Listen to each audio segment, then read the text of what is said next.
Muito Bora. bem, muito bem. Vamos lá, pessoal. Mais uma live aqui na Footscan. Vamos fazer o Footscan com análise do seu Hugo Ferreira, nosso analista aí genial.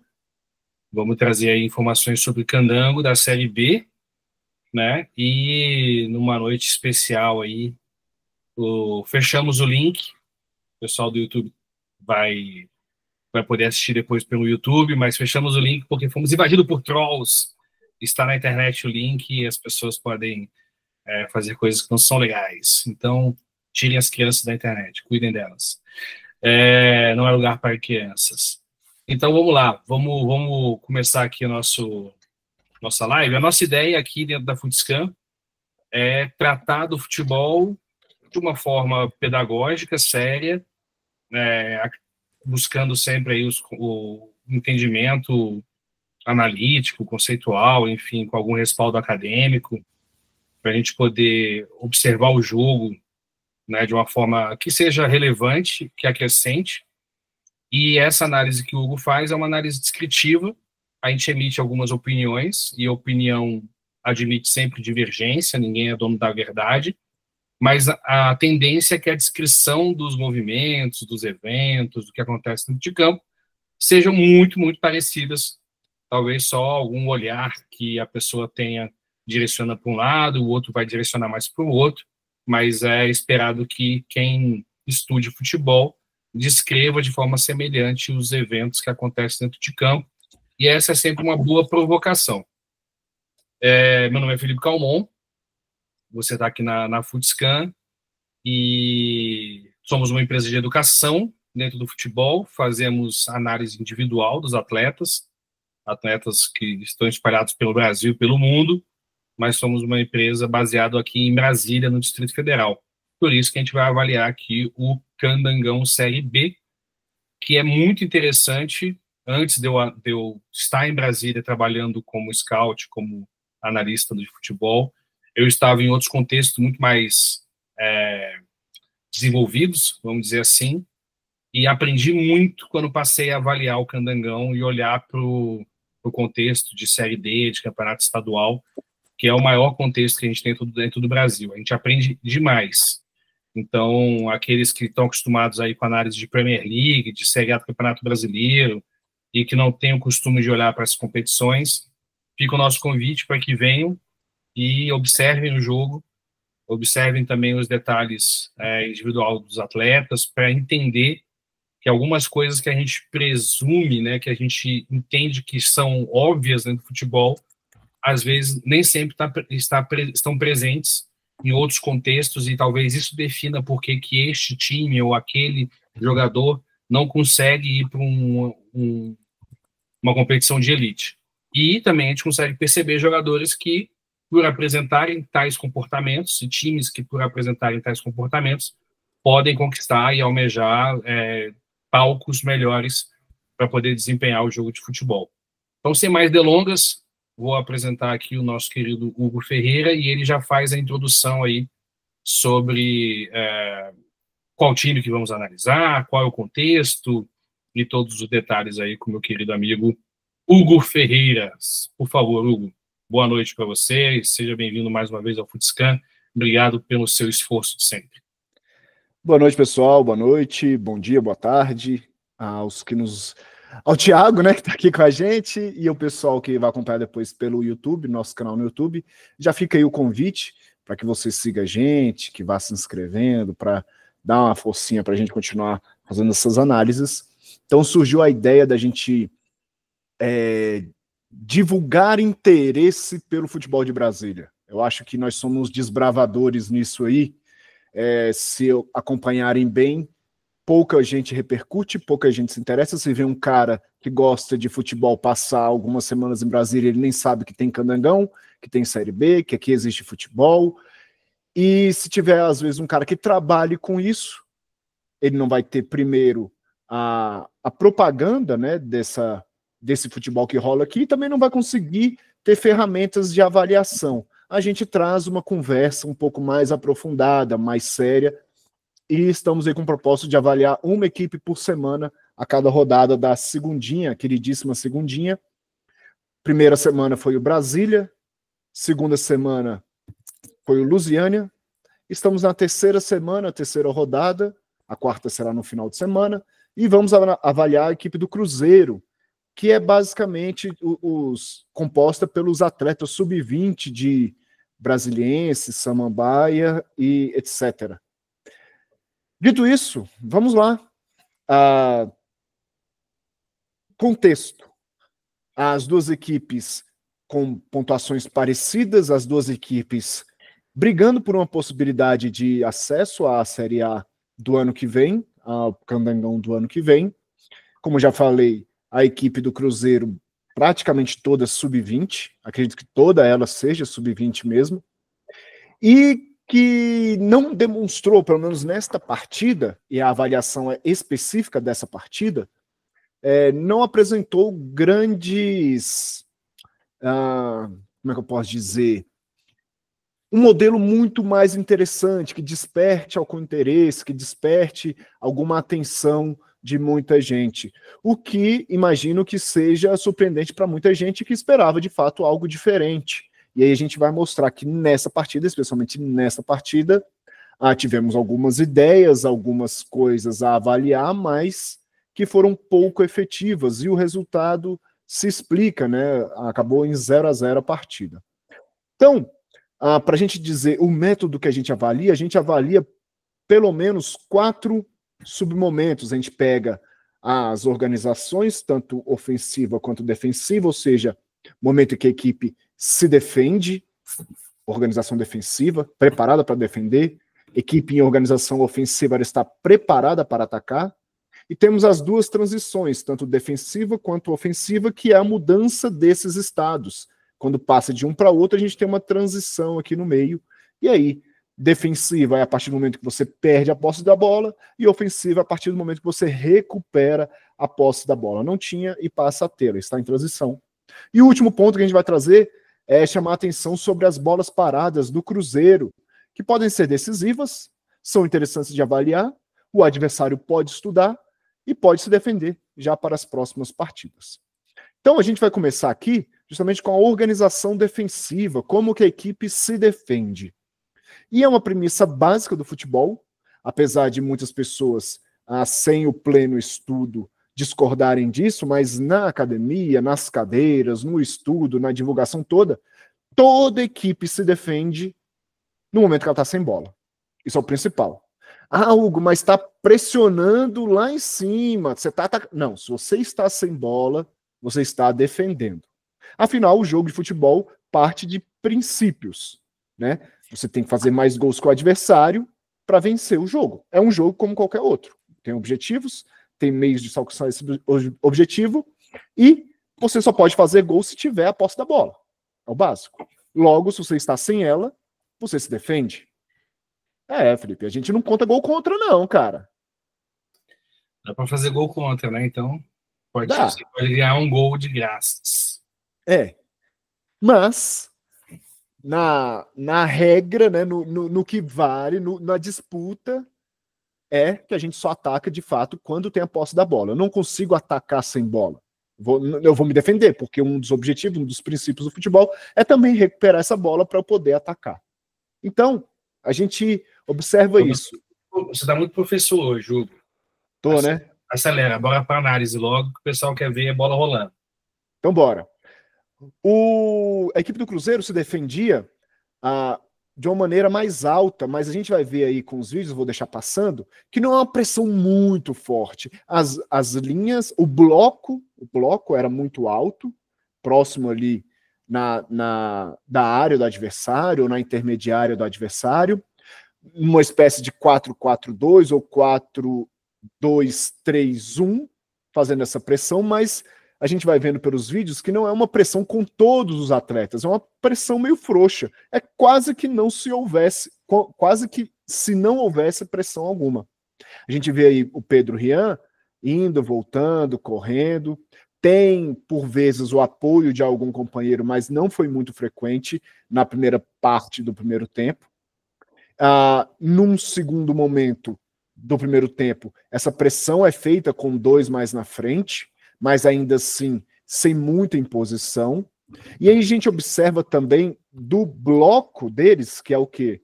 A medição entre o jogador mais atrasado e o mais adiantado. Um bloco muito grande, muito espaçado. Se a gente for observar nos vídeos aí, pode chamar a atenção de vocês de que a gente tem o Rian 9 atacando lá na frente e a defesa muito recuada lá atrás também, o que gera um espaçamento entre todas essas linhas do Cruzeiro. Então, se eu adianto minhas linhas para evitar a saída do adversário, mas eu fico com elas espaçadas, eu consigo vencer essa pressão com mais tranquilidade, sair com a bola mais conduzida. Como, por exemplo, nesse vídeo aí que a gente vê agora. Pausei aqui para a gente dar uma olhada. Saída de bola já do segundo tempo. Tem uma primeira linha com dois companheiros aqui, dois jogadores do Cruzeiro, tentando fazer a pressão na saída ou na construção do adversário. Temos uma outra linha atrás, e aí já podemos ter um esboço aqui de espaço nas entrelinhas, que a gente chama. Então o Cruzeiro cedia muito esse espaço, primeiro, por aquilo que eu já falei, linhas bastante espaçadas, um bloco muito profundo, né, de lado a outro, de uma ponta a outra do campo, muito espaçado. Uma pressão também não muito forte, a gente já viu aí os lances. E aí a gente tem aqui, ó, uma pressão lá acima da outra intermediária e a outra ponta do bloco, digamos assim, ou o fundo do bloco, está quase na sua grande área. O que gera, de fato, esses espaçamentos aqui entre linhas que o Lusiânia poderia ter aproveitado muito melhor. A gente vê aqui, por exemplo, situações em que é vencido e utilizado esse entrelinhas pela equipe adversária. Então, tem uma pressão de um jogador só, os outros vão apenas cercando, mas a gente observa aí, ó, espaços muito grandes entre a primeira e segunda linhas que facilitam a troca de passes e eles conseguem fazer a penetração por dentro do bloco, também trocando passes e entrando com até certa facilidade. Senti falta do Lusiânia, por sua vez, aquela movimentação da partida que a gente analisou semana passada, para poder furar mais esse bloco e entrar com mais atletas dentro da área. Faltou muito disso, já que a equipe do Cruzeiro, ela oferecia isso, oferecia esse espaço. E a gente vai vendo aí o quão alargado está esse bloco e profundo também. Então, ele está espaçado de muitas formas diferentes. Por outro lado, em um dado momento, normalmente aqui 15, 14 do segundo tempo, começou a marcar mais o bloco médio, mas na mesma estrutura, um 4-4-2, esse aqui mais em linha. E aí a gente observa, por exemplo, um jogador que utiliza aqui o entre linhas, recebendo com muita facilidade. E com o passar do vídeo, a gente vai vendo como é que esses passes vão circulando sem nenhuma pressão da equipe do Cruzeiro. Mais um lance. Vai segurar. Opa, esse passe aqui, esse corte aí foi diferente. Mas vamos lá. Mais uma situação que ele tenta o passe. Veja a liberdade para receber, proteger, sofre a falta. E aí, de novo, ó, o quanto que eles conseguem circular essa bola, sem nenhuma pressão da equipe do Cruzeiro. E aqui a gente observa, por exemplo, um espaço muito grande que poderia ser melhor utilizado. A gente tem, por exemplo, dois jogadores que poderiam, pelo menos um deles, fazer essa infiltração aqui para ocupar esse espaço e deixar a equipe adversária em maus lençóis. Mas por várias vezes ao longo desse vídeo, a gente vê, por exemplo, o Daniel Guerreiro baixando para fazer o apoio frontal, fazer a parede, sem oposição. Então ele vem, aparece, faz a parede para alguém e alguém recebe de frente para o gol. Bola volta, vamos para o lance seguinte para a gente ver a demonstração disso, saindo desde da saída de bola. Então passa ali para a fase de construção adversária, e aí a gente observa que aquela linha que estava tentando fazer uma espécie de pressão no início, ela fica parada lá. Então isso vai sobrecarregando sempre atrás. Outra questão importante é que por conta desse distanciamento de linhas, os atletas têm que percorrer distâncias muito longas para chegar até o adversário, para tentar recuperar essa bola. E é aí que a gente observa isso, vai gerando espaços de pouco em pouco. Com algumas trocas de passe, vão conseguindo penetrar ali no bloco. Aqui, por exemplo, sobem 4 e olha o espaço aqui. E perceba que não é uma janela estreita, ela é bem larga. Então, essa bola entra com facilidade pelo meio do bloco. Consegue entrar, perde a bola. Mas logo em seguida, ó, no próximo lance, a gente vê mais uma situação bem parecida.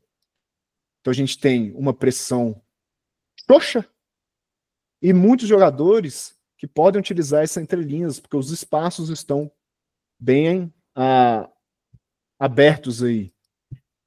Justamente facilitando essa entrada de toque e movimentação. Mais uma vez a gente observa aqui, ó, um espaço bem grande a ser utilizado. Circulando a bola, e mais uma vez, um espaço que é a ser utilizado e pouco atacado pelo adversário, coisa que teve bastante na semana passada. Mais um lance para a gente observar como é que eles vêm transitando bem por dentro do bloco, de fora para dentro. Então, há muita utilização ali da parte de dentro e sem muita oposição, conseguindo penetrar. Falta justamente a qualidade final.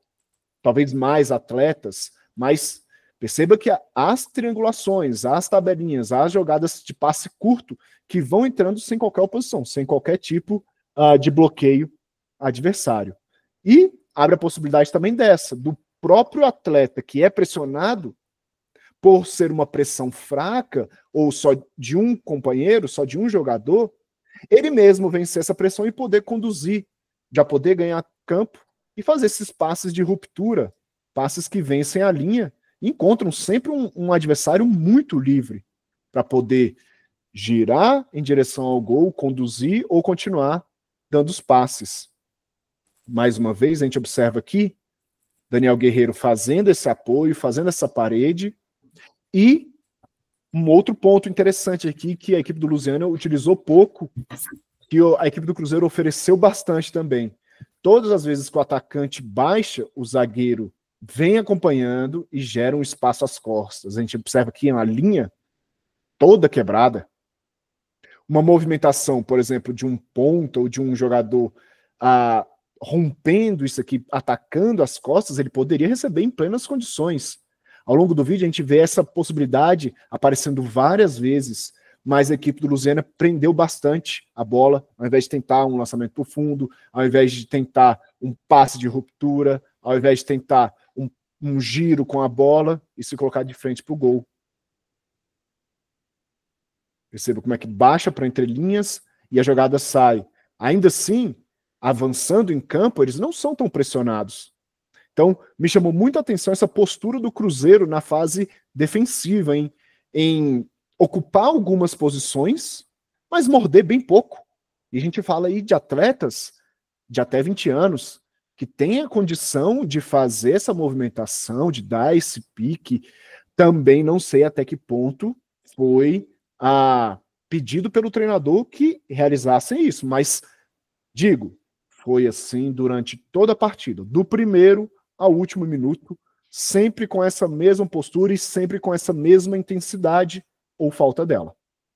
Hugo, chama atenção mesmo, cara, esse comportamento, porque assim, fase defensiva, né? A gente está fazendo uma pressão, ó, tira a volta do goleiro, faz uma pressão alta, né? Então a gente percebe que basicamente todas as abordagens do time do Cruzeiro são abordagens só para cercar o adversário, né?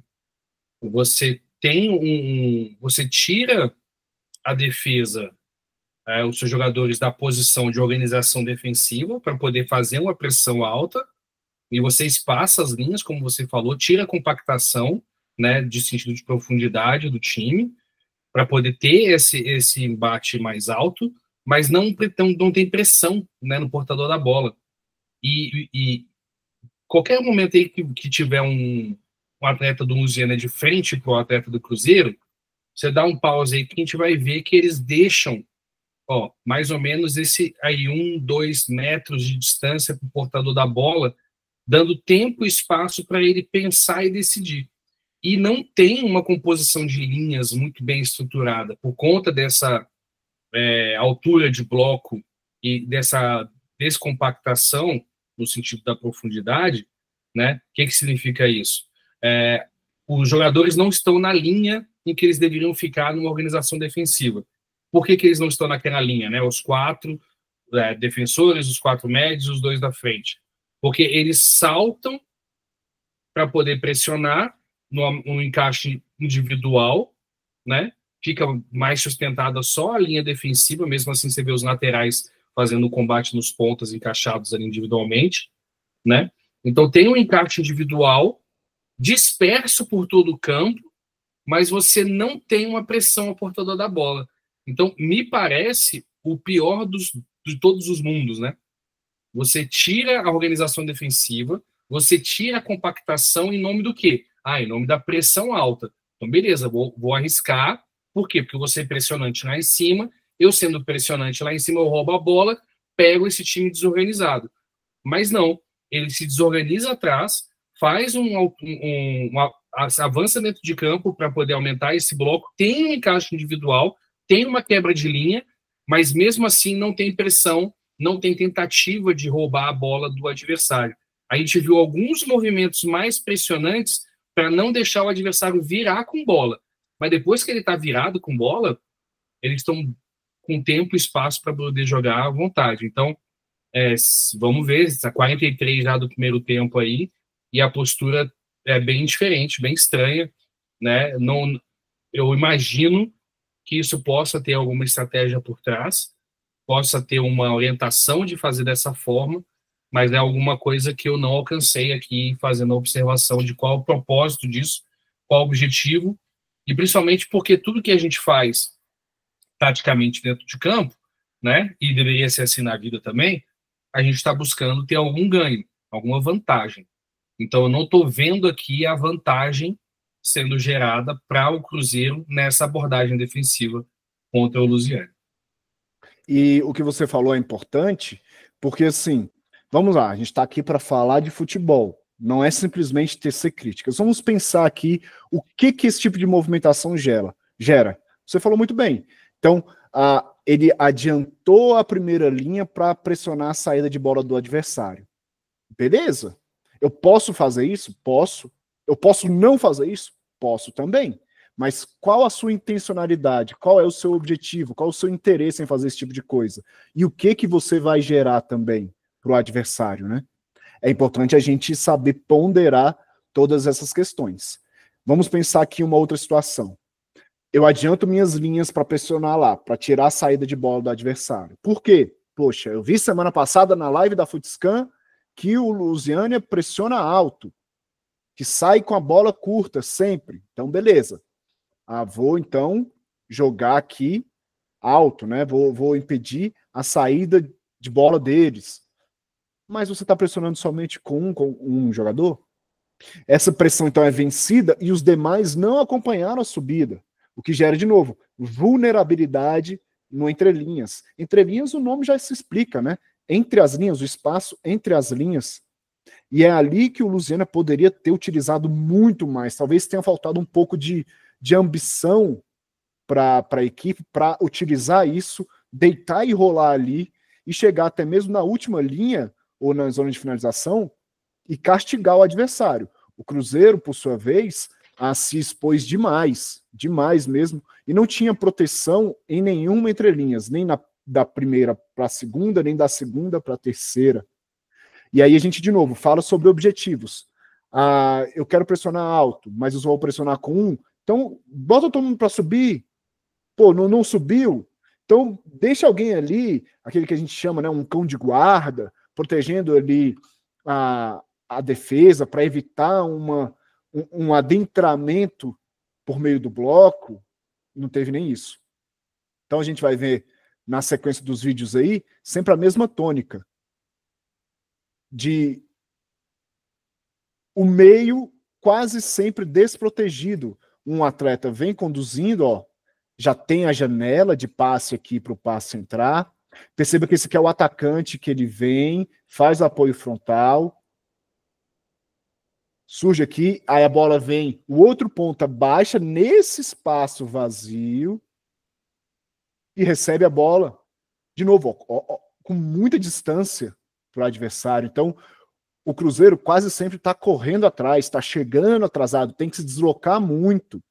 E aí, mais um ponto que a gente pode falar. Não é sobre o Luziano, mas que a gente pode dizer que o Cruzeiro deu sorte. Se esse atacante, nesse momento, arranca aqui para de trás do zagueiro, ele pega essa bola em condições, num passe de primeira, enfiado, um passe aqui, ó, nessa janela, ele poderia receber de frente e sair de frente para o gol.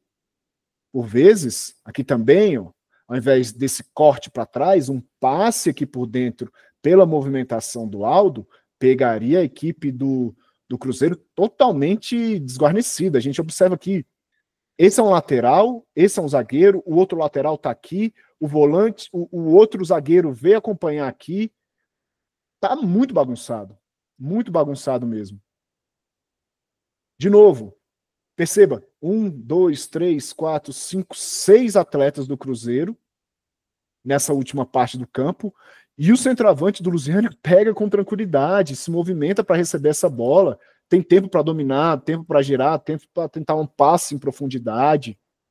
Então, faltou bastante intensidade ali. E a gente observa de novo, os lances são muito frequentes esse passe vindo por dentro. Tem uma primeira pressão inicial fraca, olha só. Olha a liberdade que o jogador pega essa bola aqui. Num passe do primeiro volante Aldo, o 10 aqui até reclama, né? Ergue as mãos aqui. Mas olha a liberdade com que recebe.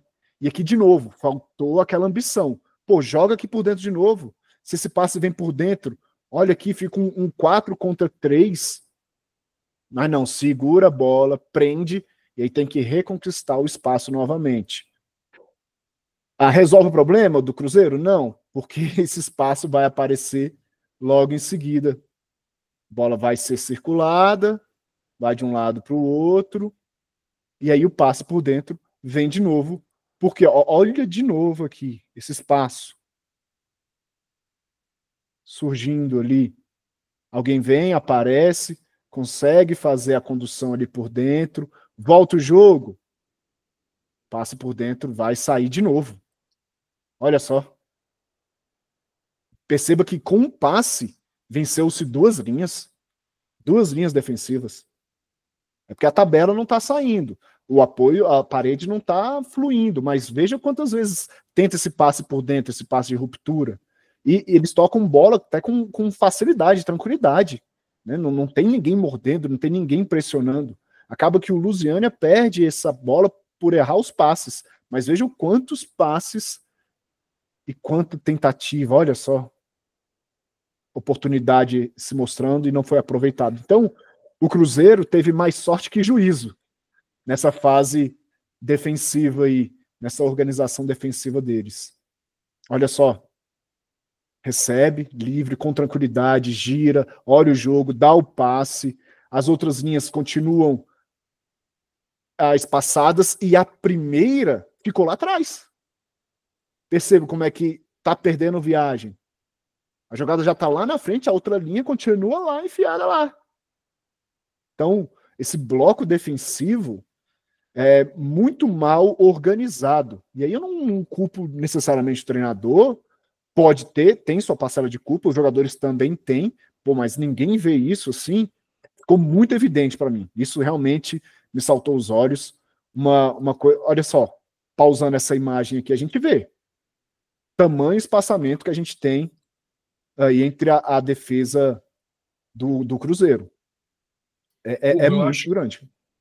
Eu acho que a intenção do Cruzeiro era de fazer uma marcação individual e essa marcação individual rolar o campo todo, né? Só o que chama atenção é que se você toma uma atitude dessa de desestruturar sua linha para poder ter uma perseguição individual, chama atenção você não ser pressionante nesse gesto. Então, quando você faz a opção tática como essa, você está entregando o campo para o adversário poder jogar. Então, está muito espaçado, os passes entram com facilidade, não tem ali e aí falta pegada para poder competir, né? Então, várias vezes a gente percebeu ali o Lusiana tendo a oportunidade de o passe para o facão acontecer, né? A pifada para o atacante, para o ponta, para quem está penetrando e tal, e eles hesitando em dar esse passe. Mas não fosse por isso, por essa hesitação ou pelo erro técnico, o Cruzeiro se expôs muito e não ganhou nada com essa exposição, porque não pressionou. Então dá para ver aí ó, o encaixe de 1 para 1, né? E quase todas as peças do meio-campo ali, pelo menos, está bem desenhado. Os 4 do meio-campo ali, cada um perseguindo um atleta do Lusiânia. No ataque ali, tem um no entrelinhas que está sozinho, vamos dizer assim. Atrás, pode ser o zagueiro do Lusiânia sozinho, o resto, os outros 4, estão acompanhados aí mais ou menos com um jogador. Então tem essa intenção de marcação individual, mas ela sem pressão, elas te traz muita exposição e pouco benefício. Ao longo da partida, a gente percebeu pouco mesmo essa marcação individual. Tanto é que a gente vê que já há um desgarramento aqui dos atletas. E, de novo, já fica livre novamente. Então, eu acho que foi mais situacional aquela tua visão de marcação individual do que um direcionamento mais intencional. A gente observa de novo. Ó, ficou lá e ficou mesmo. E deixou. A última linha, a primeira linha, no caso, largou. Foi vencida, ficou. O meio não veio. Esse jogador aberto também não acompanha. E aqui, ó, a gente está aos 39 do segundo tempo e esse jogador entrou no segundo tempo. Entrou há poucos minutos. Então, assim, ao longo de toda a partida, me chamou muito a atenção essa escolha do Cruzeiro por uma organização defensiva em linha alta, e você pode ser pressionante ou não, é possível, mas os demais não acompanharem isso, gerar espaço para que a outra equipe que tem qualidade no toque de bola avance, é meio que suicídio. Então, de novo, foi muito mais sorte do que juízo para a equipe do Cruzeiro aí nessa organização defensiva. Beleza, vamos para o próximo momento do jogo, então, qual seria? Organização ofensiva. E aí a gente já inicia com saída de bola sempre no lançamento. Você vai pegar aí, goleiro sempre dando bicão para frente, procurando o Pedro Rian lá no ataque, e a gente vai ver que o aproveitamento foi praticamente 0 em todos os lances. Hugo, você está repetindo? Cara, eu não estou repetindo. Olha no cronômetro aí do placar que a gente vai ver que todas as saídas foram necessariamente todas as saídas de bola do Cruzeiro foram em bola longa. Todas elas, sem exceção.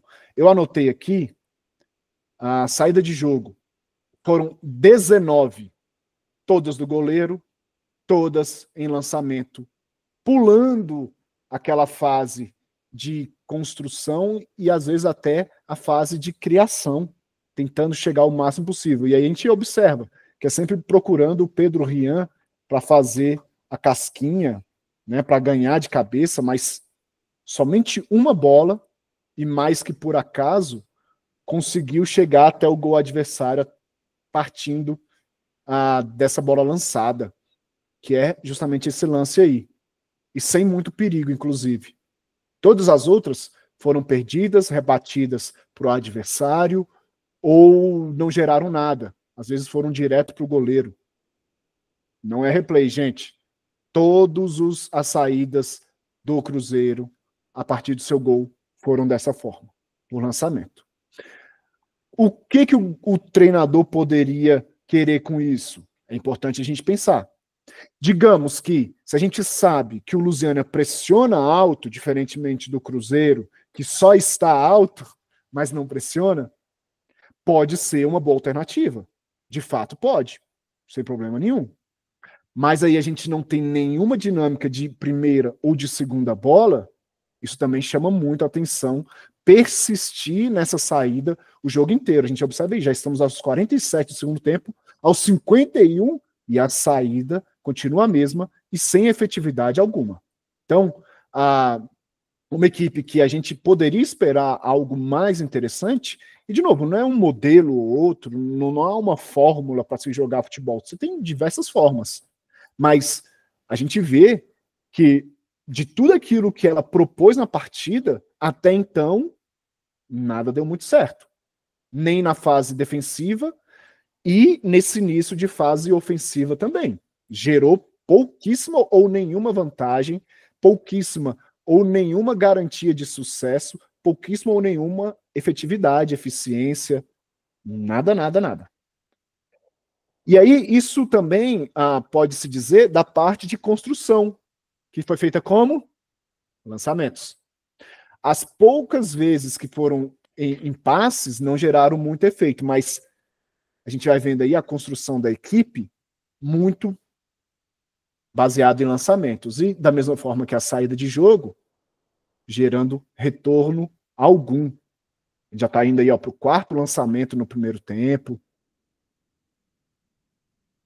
Também não ganha, é uma falta de ataque. Quando finalmente a bola é rodada ali, ó, com passes, e eles têm qualidade para isso, o que o jogador acaba fazendo? Pega ali no corredor, pula a fase de criação todinha. Mas ficou só isso? Não. Tem a capacidade de passe, não foi a predominância da equipe, mas a tendência era o quê? Se saísse com passe, buscar o corredor lateral para chegar até os pontas. Vimos isso pouquíssimas vezes. E aí estão os 3 únicos lances, e talvez até por conta daquele erro de passe, né? Eu acho que deve ter visto que não, melhor sair lançando mesmo, porque para entregar um passe desse de mão beijada, é melhor dar um bicão para frente. Dito isso, fase de saída de jogo e de construção, ou seja, toda aquela parte que a gente tem a bola antes do meio de campo, lançamento. Quase um kick and rush. Né? Futebol à moda antiga. Diga aí, Filipão. O famoso jogo direto. Exatamente. E aí, a gente entra então na fase de criação, passamos do meio de campo, vamos adentrar o bloco adversário, vamos fazer uma criação. Temos muitas coisas, Hugo? Pouquíssimas. De novo, a tentativa é normalmente pelo corredor lateral, conectar um ponta, ou pegar algum atacante passando por detrás da defesa, mas normalmente no mesmo corredor em que a bola está, aí a gente vê uma virada, mas eles trabalham naquele mesmo corredor, de novo, tentando chegar ao fundo do campo para um cruzamento, ou para um jogador mesmo conduzir em direção ao gol, como a gente vai ver nesse lance aí agora. A bola vai ser virada, conseguem manipular, conseguem fazer a troca de passes. Vamos lá. Passou, e aí vem o Naruto, conduzindo por dentro e tentando a finalização para o gol. Então a gente já consegue perceber, então, uma das formas que o Cruzeiro chegou em zona de finalização. Já acabou a parte de criação? Sim, foi isso. Foi basicamente isso. Toda a parte de criação da equipe do Cruzeiro. Por quê?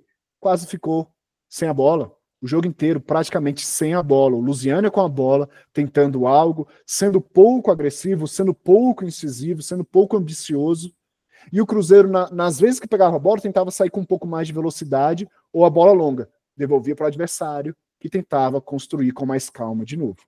Então, quando a equipe chegava em zona de finalização, era o quê? Algum atleta conduzindo, tentando a batida, ou, como a gente vai ver a partir de agora, cruzamentos dos 3/4 ou da linha de fundo. E a gente observa que são pouquíssimos jogadores na área para aproveitar o cruzamento. Esse cruzamento poucas vezes teve a conclusão. A gente vê mais um aí, e a proporção na área 6, 7 para 2, 4 para 2. É muito pouco mesmo. Mais uma tentativa de cruzamento, veja lá na área, 3 para 2 já é razoável, mas ainda assim o cruzamento não vem bem direcionado, não vem bem preparado, a bola volta para o corredor, é realizado novamente um cruzamento, e aí a melhor jogada do Cruzeiro, uma grande jogada do Pedro Rian, jogada de centroavante, ele chegou e falou, dá em mim que eu vou ter que resolver isso aqui. Posiciona bem, coloca o corpo, gira com o pé, batendo com o outro, mas a batida no meio do gol, pressionado por 3. Foi assim, a partida inteira. Mais uma tentativa. Bola chega ao fundo do campo para um dos pontas, um dos jogadores abertos, volta ali e tenta o cruzamento, de novo, cruzamento baixo, cruzamento sem muita precisão, sem muitas condições do atacante completar para gol. Roda de novo. Vai novamente um cruzamento dali. Esse aí já é o replay do lance, né? Botei 2 vezes para a gente ver aí a finalização das equipes. Então, o que a gente tem aqui de bola? Temos a bola, minha equipe vai jogar. Qual foi a proposta da equipe? Primeiro, sai jogando, lançamento. Não passa, a bola não passa em momento algum pelos zagueiros, pelos laterais. Não tem um volante que baixa para receber. Não tem 2 volantes que vêm para receber. Não tem um meia que vem para receber. É lançamento para o centroavante ganhar de cabeça. Beleza, recuperamos a bola, já saímos do jogo, recuperamos a bola ali na intermediária, mais ou menos. Vamos construir. Qual foi a pedida? Lançamento. Vamos conectar alguém, vamos fazer um jogo direto, vamos bola longa. Nas vezes que a gente consegue jogar, pouquíssimas, inclusive, buscar corredor lateral, conectar um jogador aberto na amplitude para cruzar na área. Criação, da mesma forma. Aberto, saindo do bloco para cruzar na área. Como é que a gente chega para finalizar? Se não é um bate-rebate, não teve aí os lances, eu não cortei porque não foram jogadas necessariamente criadas, foram jogadas sobradas, logo no início da partida. As chegadas eram o quê? Com o atleta conduzindo de fora para dentro, ele mesmo tentando resolver, como a gente viu 2 lances aí do Naruto, e não é o desenho, é o apelido dele mesmo, conduzindo por dentro e batendo, ou a bola tocada até chegar nos 3/4 ou no fundo do campo para ser cruzada e nenhum aproveitamento nesse tipo de jogada ofensiva. Muito bem, muito bem. Dá para perceber, assim, no DF é muito comum a gente ver os times evitando construir, mas não no Bezerrão, né? O Bezerrão tem um gramado razoável, assim, você consegue jogar futebol, tocar passe, tá bem queimado, né? Dá para ver que o gramado tá bem queimado, mas não é um gramado irregular, né? Então, a bola consegue rolar e você consegue fazer uma troca de passe, uma condução e tudo. Então, você abrir mão de estar com a bola para jogar com a bola longa e muito para disputar a segunda bola, não é uma estratégia muito incomum no candangão aí raiz, né? Mas não conseguiu ter sucesso, né? A gente viu as disputas de segunda bola gerando pouco resultado para o time. E é, de novo, você está tentando driblar uma questão que não está se impondo dentro de campo, né? Você não tinha necessidade de abrir mão assim da posse da bola desde a sua defesa. Mas é uma estratégia, jogo direto, ele existe, disputar a segunda bola existe, só não me pareceu muito efetiva. No caso dos cruzamentos, eu acho que tem uma intenção de não conectar lá na frente para finalização, ou então eles erraram consistentemente muitas vezes, porque parece que eles cruzam muitas bolas para a segunda linha mesmo, para quem está entrando na área, ou para uma escorada do 9, para quem está chegando de frente poder bater, sabe? Aí essa jogada, por exemplo. Então, chegar para poder bater. Como foram vários os cruzamentos nesse sentido, pode ter sido também algum tipo de orientação. Vai de novo, o cruzamento não vai lá na frente, tá vendo? Ele vai um pouco mais atrás para uma escorada de alguém, e aí o Rian foi muito bem para conseguir achar, né, essa finalização no espaço ali. Então, eu colocaria essa interrogação aí, essa pulguinha atrás da orelha, ó. É a mesma jogada, né? Essa é parecida. Pareceu mesmo. E, de novo, foi um cruzamento antes da última linha do adversário, né? E aí, agora sim, a escorada, daí vem o Pedro Rian, gira no meio dos 3 e bate pro gol. Então, assim, tô tentando defender aqui, mas não tô conseguindo. É isso. De organização ofensiva, então, a gente não viu aí ainda um bom jogo do Cruzeiro. E não viu em organização defensiva também, né? Muita dificuldade para poder gerar qualquer tipo de vantagem. Vamos lá, o que falta para a gente olhar? Transições. Vamos ver as transições, porque se o time joga com bola longa, vai ter muita transição. Então, vamos ver se a transição defensiva dele gerava um abafa bom, né, depois de ceder a posse para o adversário, uma bola longa, e aí, se recuperando essa bola na TD, rola uma boa TO, né, uma boa transição ofensiva. Vamos lá. E aí é o ponto. Para mim, é uma equipe trabalhada para jogar em transição ofensiva. Ofensiva, perceba. A gente vai ver aí algumas recuperações e a tentativa de já conectar rápido ou, sobrando no pé do Montanha, conduzir essa bola mesmo, porque isso ele faz muito bem, esse arraste, essa progressão. O cara é uma máquina para isso. Foi muito bem aí nessa cena agora, impressionante. E aí ele vai tentar outra, mais uma vez, e aí o atleta sofre a falta, perde a bola, mas a tentativa é essa. Recuperou a bola, vamos sair a poucos toques, tentar conectar o mais rápido possível os jogadores de frente. E acaba, por vezes, devolvendo também essa posse de bola, ou não sendo tão efetivo lá no ataque. Muito embora seja uma equipe trabalhada para jogar na transição ofensiva. A gente vai ver mais um lance, recupera a bola, beleza.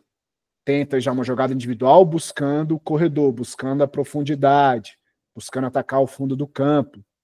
Mais uma vez, ó, vai recuperar a bola. Só o tempo de ajustar e já tentar, ó, conectar jogadores abertos. Partir para 1 contra 1, partir com ataque, só que também foi pouquíssimo efetivo ao longo da partida. Se eu não me engano, teve dois lances muito claros que foram perdidos pela equipe do Cruzeiro. Não é nenhum desses, a gente vai ver depois como ficaram claros os lances perdidos, mas a gente observa aí, recuperação de bola, conectar os jogadores de frente e transição rápida, chegar ao ataque de maneira rápida. Mais uma vez, tentativa de conectar um dos pontas, não chega. No lance seguinte, a gente vai ver algo parecido. E aí, para mim, claríssimo o lance. Ó.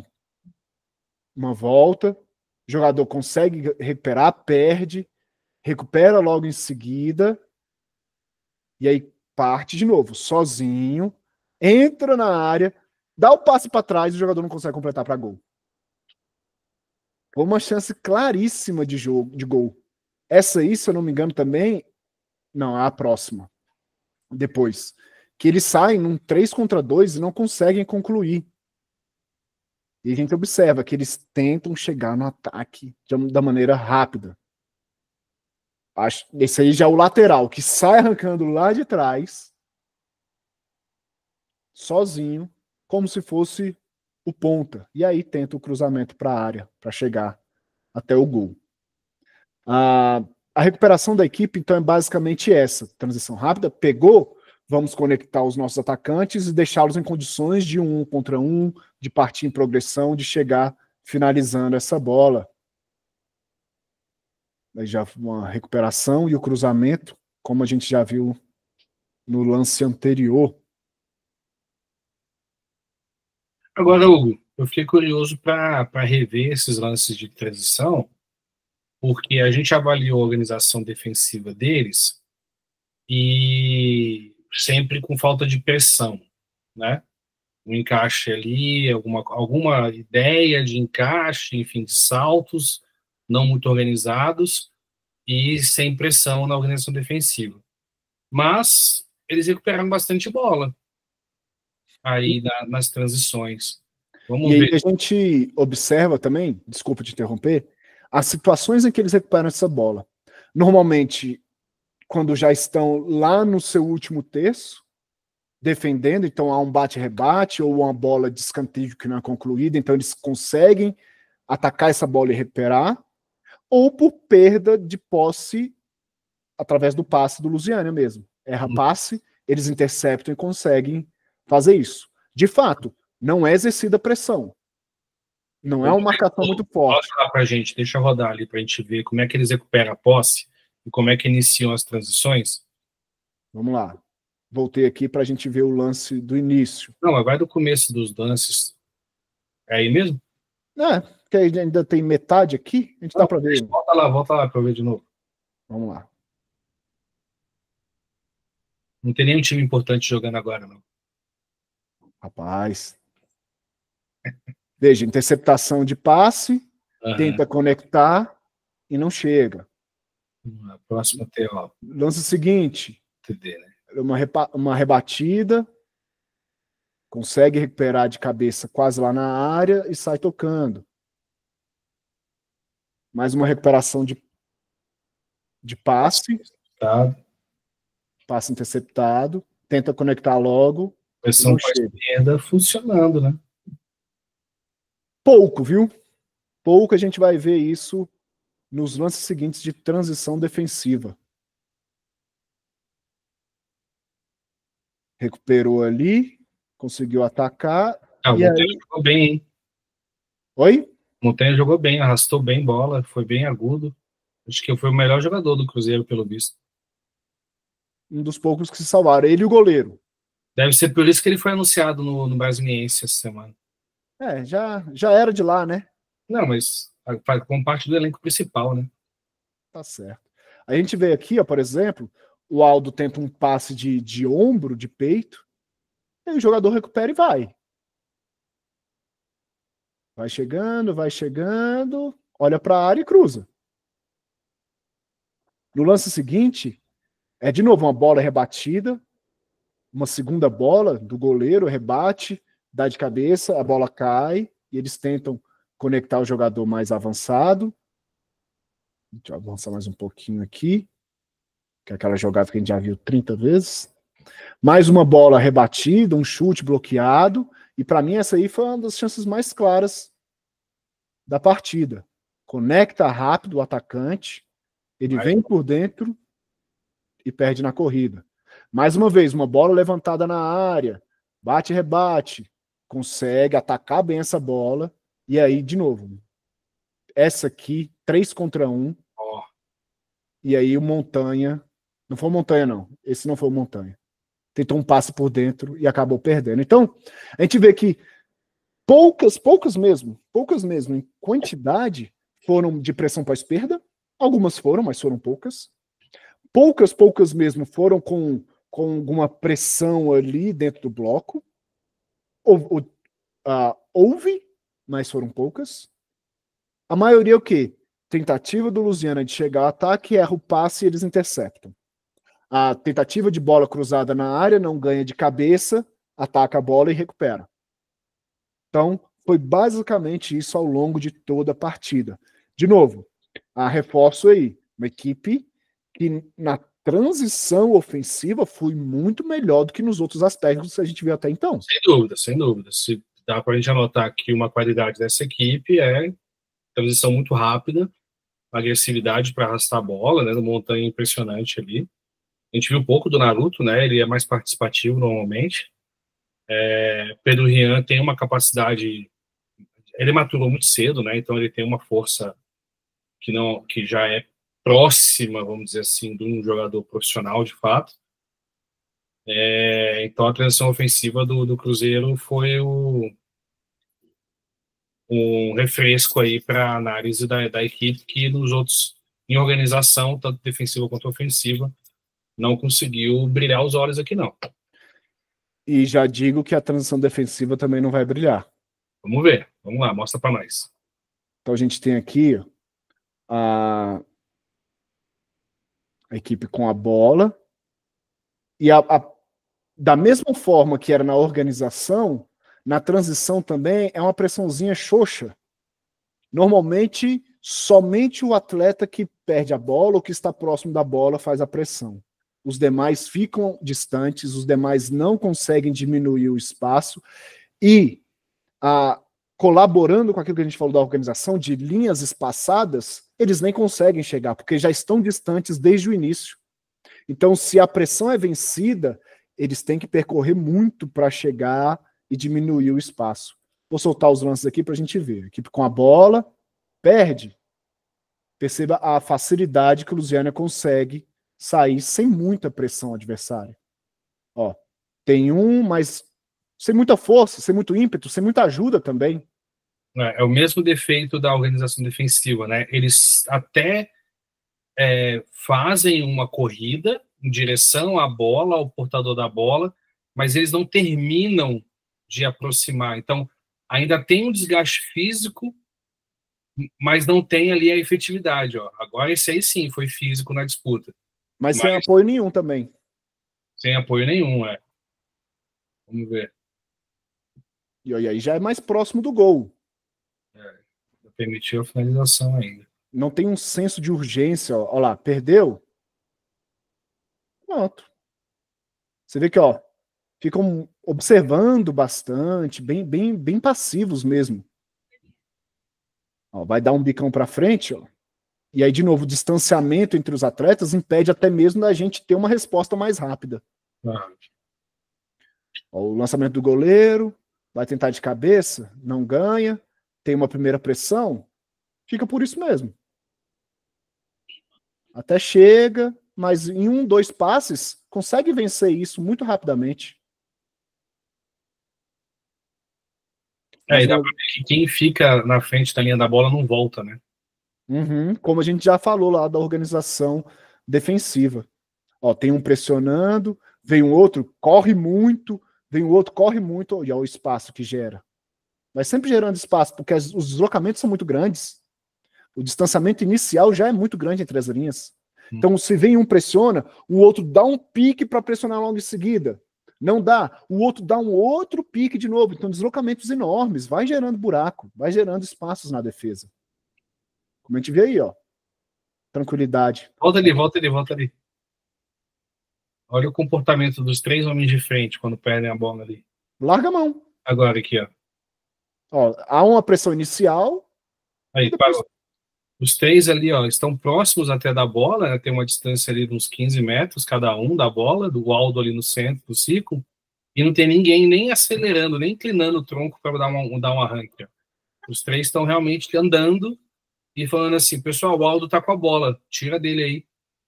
E aqui, ó, você vê os 3 aqui. Esses 3 mesmo. E o restante também.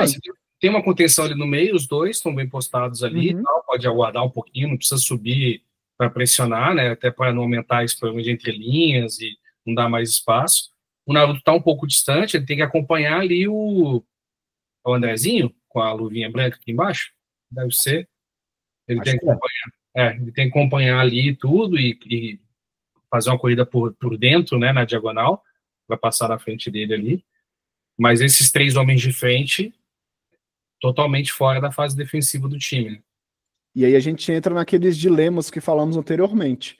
Pô, se vai ser assim, o resto tem que acompanhar, que pelo menos a gente diminui o espaço. Agora, se não é para o restante acompanhar, esses aqui também não sobem.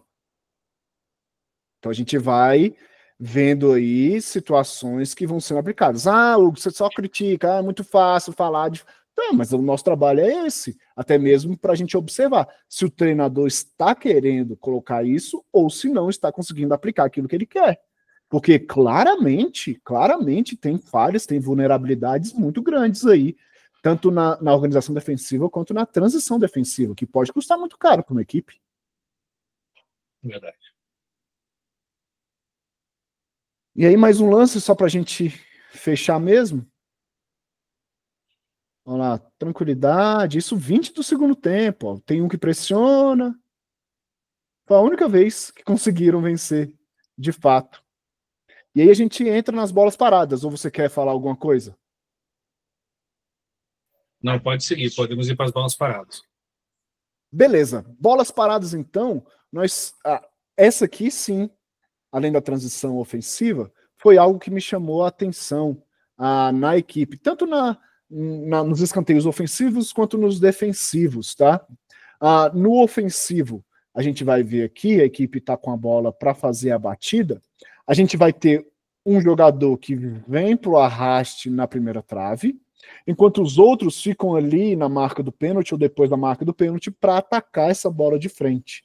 E isso vai ser constante em todas as batidas de escanteio. Tanto é que eu nem vou pausar, porque vocês vão ver a mesma movimentação em todos os momentos. Então, Um jogador vem para a primeira trave e os outros tentam atacar ali no centro da pequena área ou na segunda trave. Da mesma forma aí, a gente tem a mesma movimentação. Eles ficam afastados para pegar essa bola de frente. E um jogador arrastando ali na primeira trave. Todos os cruzamentos de escanteio vão ser bem parecidos, não são replay. Mais um lance. Dessa vez o cruzamento veio baixo, mas também um vindo na primeira trave. E aí tenta o cruzamento de novo, que não dá em nada. E aí mesmo quando o Naruto já não estava na partida, a gente observou um outro jogador tentando um arraste ali. Deixa eu voltar aqui de novo. Que era esse aqui. Que entrou no lugar dele, inclusive, arrastando na primeira trave para a movimentação dos outros na segunda trave ou entrando ali na pequena área. Movimentação padrão da equipe, tá? Não são todas as equipes que se movimentam assim, por isso que me chamou a atenção. Já fizemos 2 equipes nesse campeonato. Cada uma se comportava de uma maneira diferente no escanteio, essa já é a terceira, que para mim é interessante, algo válido também, como tudo no futebol é bastante válido, só não vale roubar, né, matar e extorquir, e fazer parte de apostas também não vale. No resto, dentro das 4 linhas, vale. Estando nas regras, aplica. E eu achei interessante, é uma movimentação interessante, só que a equipe do Lusiânia não caiu nelas. Essa foi a única que eles conseguiram concluir para gol, já aos 42 e tanto do segundo tempo, e foi a única tentativa de bola parada ofensiva. Já nas defensivas, a gente tem um outro aspecto, pausei aqui para explicar, e depois a gente segue os lances e vai vendo o mesmo comportamento. Marcação predominantemente individual. É isso que a gente já vê aqui desde o início da jogada. Todos com seu próprio marcador aqui, ó. Todos eles, mesmo aqui dentro da pequena área. E 2 fazendo a marcação por setor. Um na primeira trave e o outro aqui na linha da pequena área, para evitar um cruzamento que vem aqui na primeira trave, né? Ele pode tirar de cabeça. O restante, todos acompanhando individualmente. E aí eu vou soltar e a gente vai ver todos os lances, essa mesma movimentação.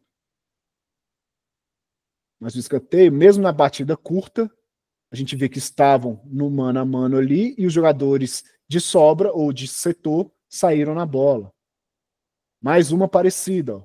Um na primeira trave, o outro na entrada da grande área. Dessa vez o Lusiânia entrou com os jogadores na pequena área. Tá todo mundo no mano a mano ali também. E esse aqui, sempre para pegar a sobra. Regra.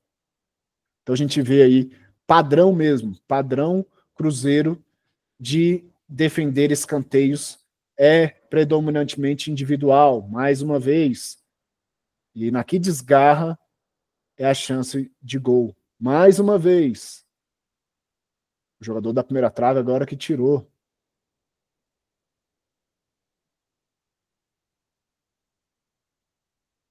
E assim fomos. Bolas paradas, escanteios primordialmente. Como foi uma equipe que pouco teve a posse de bola e pouco recuperou essa bola em zonas mais altas, só teve um lance de falta em condição de cruzar ou de avançar para o gol adversário. Então nem trouxe aqui para a gente, porque uma só jogada não dá para a gente definir padrão de nada. Eu lembro também que na construção, algumas bolas paradas lá no campo defensivo, bola no ponta, bola para frente, no Rian, né, tentando uma segunda bola como se fosse um tiro de meta, né? Exatamente. Então é isso, a gente tem uma equipe de sub-20, né, que é o Cruzeiro, tendo essa experiência no profissional, jogando contra um time mais cascudo da competição, né, e tentando ir para o embate físico na bola longa, né, parece meio contraditório, né, evitando a correria, evitando carregar e conduzir bola, e tentando ir mais para a disputa de segunda bola, contra uma equipe que é mais cascuda, mais forte fisicamente, né, tem uma altura também um pouco maior, né, os jogadores do Cruzeiro não são altos, são jogadores de porte médio ali para baixo, né, e os do Lusiana tem alguma altura, né, é bem misto, mas tem jogadores da zaga e também o volante lá são de altura considerável. e usaram essa estratégia, não tiveram sucesso, né, na organização ofensiva, com essa bola longa, poucas finalizações a gol, trabalharam um pouco por dentro no centro do campo, mais pelo lado, na organização defensiva, muito espaçamento, alguma tentativa de salto, mas nunca pressionando o adversário. Então, eu vi um pouco mais de tentativa de embate físico quando havia um encaixe melhor dessa abordagem de salto individual para não deixar virar, mas uma vez que o atleta da Louisiana virava, já estava ali com tempo, espaço, e o adversário a 1,5 metro, 2, plantado, né, com os pés paralelos, né, como não manda o figurino, né, do bom perfilamento de um defensor, né, esperando qual vai ser a decisão do time do Louisiana, que acabou se mostrando pouco criativo e efetivo, né, para poder vencer esses buracos todos que estavam sendo colocados. Na transição ofensiva, talvez foi o melhor momento do time, né, do Cruzeiro, consegue arrastar a bola, ter pressão e acionar rapidamente os pontos, os atacantes, para poder chegar na situação de ataque, mas gerando pouca finalização também, não teve um perigo de gol muito claro, a não ser na jogada individual do Montanha ali, pelo lado esquerdo, né, que ele chega em situação boa de finalização, mas aqui ele dá o passe até para trás, né, podia ter finalizado, mas ele dá o passe para trás, que é uma boa tomada de decisão, mas o Naruto não conseguiu finalizar, escolheu o pé errado para finalizar lá. Na transição defensiva, a gente teve um comportamento também que não foi muito bom, e nas bolas paradas, uma repetição na bola parada ofensiva, e na bola parada defensiva, flertou muito com perigo. A gente viu umas 3 bolas que ninguém tocou e ela passa, né, na linha da pequena área ali, atravessando o campo todo, nesse encaixe individual. Estatisticamente, o encaixe individual de bola parada, de escanteio, ele é o que mais sofre problemas, né? O que talvez seja um trunfo para o Cruzeiro não sentir isso na pele, porque a gente não sabe até que ponto os adversários estão estudando, né, o time do Cruzeiro para saber como é que eles jogam a bola parada. Porque quando você tem um encaixe individual, é muito fácil você manipular. É fácil manipular com bola rolando, imagina então com bola parada, né? Então você faz uma série de bloqueios, né, algum tipo de jogada faz o gato, né, e uma casquinha combinada, enfim, você consegue ali manipular bem a defesa do adversário. Eu lembro que na Copa do Mundo do Catar, a FIFA divulgou um estudo de bolas paradas, né, notadamente o escanteio, e a Coreia do Sul era o único time da competição que fazia o uso de marcação individual em bola parada, e foi o que mais sofreu finalização de bola parada, né, finalização contra. Então, mostrando alguma vulnerabilidade nesse tipo de abordagem para escanteio. E aí, só para didática mesmo, a gente costuma ter os jogadores, né, o que é mais consagrado, os melhores cabeceadores do adversário com a marcação individual, e o resto fazendo uma espécie de L, né, numa zona, com o jogador na primeira trave, na quina da pequena área, e uma fila de jogadores atrás ali na pequena área, fazendo ali um L de zonal e algum encaixe individual com jogadores extras, e no rebote na frente ali também, de forma zonal, para preencher aquele espaço que é o espaço de finalização muito nobre. Então, o encaixe individual é muito raro de você encontrar, e legal ver essa movimentação do escanteio ofensivo, legal ver essa tentativa de fazer algo diferente defensivamente, e interessante a gente poder ver isso. Tá bom? Eu quero agradecer mais uma vez, Hugo, pela sua explanação aí, pelo seu trabalho de trazer essa análise para a gente. Lamentar hoje que tivemos que fazer a Footscan em portões fechados, porque fomos invadidos por trolls que pegaram nosso link e quiseram fazer arruaça, mas aqui não, Juvenal, aqui não, João, não permitimos, na nossa casa não. E aí jogamos aqui com portões fechados, não temos interação com a plateia hoje, determinação do Ministério Público em conversas com a Polícia Civil e Militar, aqui do Distrito Federal, não, mentira, foi só porque realmente tivemos trolls. Não sei se isso é bom ou ruim, né? Diz que quando você começa a atrair haters, é porque você está tendo sucesso na internet. Eu acho que não, acho que foi uma iniciativa isolada. Nós vamos continuar aí falando com nossas dezenas de espectadores semanais, pelo menos por enquanto, né? Mas quem quiser saber mais aí sobre os times do DF, quem quiser saber mais sobre tática, aprender sobre isso, entre em contato com a gente, vamos estudar junto, né? A gente dá aula particular, a gente dá aula de forma coletiva e a gente também troca figurinha para poder fomentar o debate mais aprofundado, né, sobre o jogo.